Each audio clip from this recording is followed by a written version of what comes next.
Hi guys, അപ്പോൾ നമുക്കിന്ന് ഒരു ഹെയർ സ്പാ കൊളാബ് ഉണ്ട്. അങ്ങനെ ക്ലാസ് കഴിഞ്ഞ് ഞാൻ നേരെ ക്യൂ പ്രൊഫഷണൽസിലെത്തി.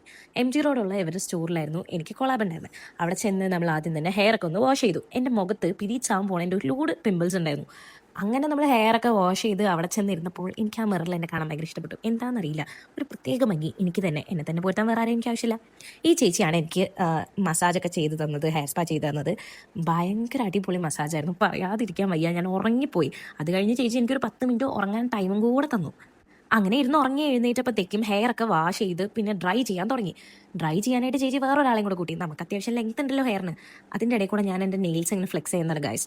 അത് കഴിഞ്ഞ് നമ്മുടെ ഹെയർ സെറ്റ് ചെയ്യാൻ ഈ ചേട്ടൻ വന്നു. എൻ്റെ ഹെയർ സെറ്റ് ചെയ്യുന്ന പ്രോസസ്സ് ഒരുമാതിരി അവാർഡ് പടം കാണുന്ന പോലെ ഉണ്ടായിരുന്നു. പക്ഷേ ഇതിൻ്റെ ഫൈനൽ ഔട്ട്പുട്ട് കാണാൻ എനിക്ക് ഭയങ്കര ഇഷ്ടമാണ്. പക്ഷേ ഇതിങ്ങനെ നോക്കിക്കൊണ്ടിരിക്കും ഭയങ്കര മടുക്കും.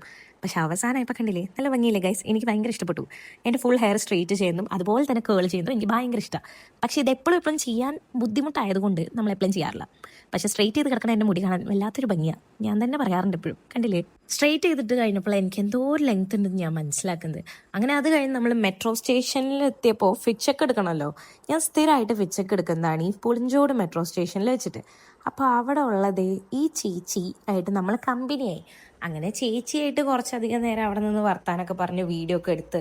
ചേച്ചി ഭയങ്കര സ്വീറ്റ് പേഴ്സൺ ആയിരുന്നു. ചേച്ചിനെ ഞാൻ ഇൻസ്റ്റാഗ്രാമിലൊക്കെ നമ്മൾ അങ്ങോട്ടും ഇങ്ങോട്ടും ഫോളോ ഒക്കെ ചെയ്ത് അവിടെ നിന്ന് പോയി. അപ്പോൾ ശരി, ബൈ.